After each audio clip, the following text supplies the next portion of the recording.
क्योंकि क्षितिज के उस पार मैंने कुछ देखा है। कहते हैं कि हर इंसान के पास एक कहानी होती है, एक कहानी अनोखी, अद्भुत, ऐसी कहानी जो सिर्फ वो ही कह सकता है। हाँ, मेरे पास भी है एक कहानी, एक आम आदमी की कहानी।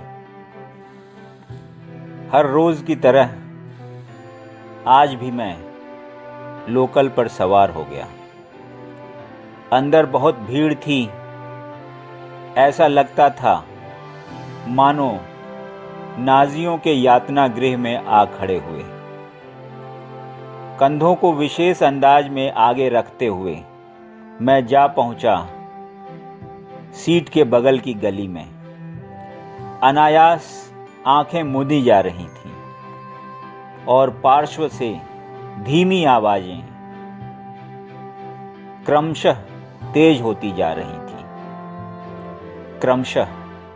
क्रमशः पर अब तो शोर बनती जा रही है, मानो सैकड़ों मंडराते गिद्धों का शोर।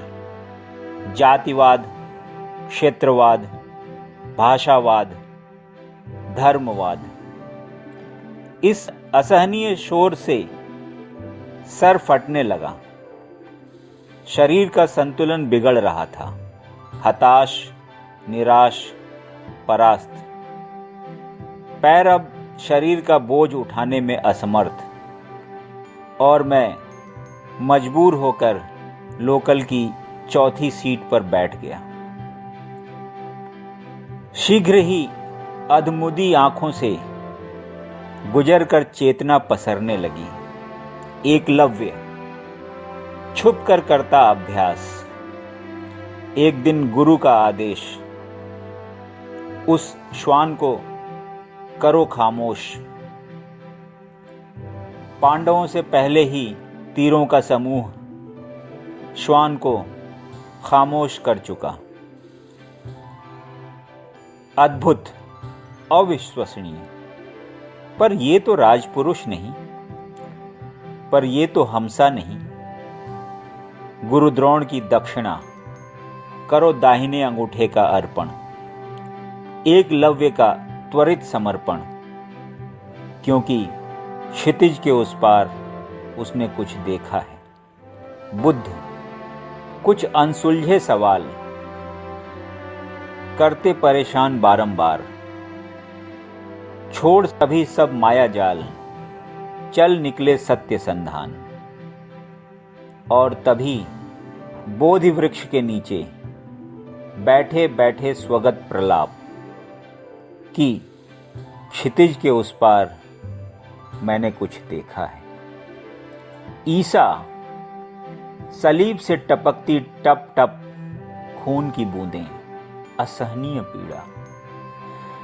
पर मुख से यही संवाद, हे ईश्वर इन्हें माफ करना, क्योंकि क्षितिज के उस पार मैंने कुछ देखा है। गांधी प्रार्थना स्थल की तरफ चल पड़े विनयी कदम, पर तभी अकस्मात गोलियों की गूंज, हिंसा का तांडव। पर आखिरी शब्द थे हे राम,